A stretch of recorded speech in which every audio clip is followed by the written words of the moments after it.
আসসালামু আলাইকুম। ওয়ালাইকুম সালাম রহমতুল্লাহ। আপনার নামটা কি? সুলতান মাহমুদ। সুলতান মাহমুদ।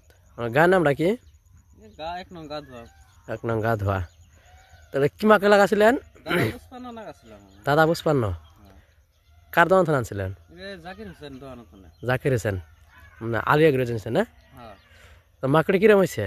না আমাকে এক প্যাকেট বিছুন দিছিল। হ্যাঁ। আমার পাইনুর নাগাছিলাম তো পাইনুরের সঙ্গে করে এক বিছুনের প্যাকেট নিয়ে যাও। হুম। মাটি 8-10 বিঘা মাটি আবাদ করছে। হুম হুম। তা আল্লাহর রহমতে বিছুনটা পাই আমি অনেক খুশি হয়েছি। বিছুনটা কলা দিয়ে ক্ষেত দিয়ে আমার মানে মাথা নষ্ট। যা সামনে আপনারা দেখতেই পাচ্ছেন প্রত্যেকটা কলা আমার এরকমই হয়েছে।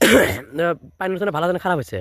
পাইনটা তো তো বর্তমান ভালো এনকা কোনো কলার একবারে আগাল পর্যন্ত দেন গুড়ার থনে নিয়ে এই মাথায় একবারে আগাল পর্যন্ত হ্যাঁ। প্রায় 12-13 ইঞ্চি লম্বা হবো। পানি ভালো আছে না খারাপ হয়েছে কইছি আমি?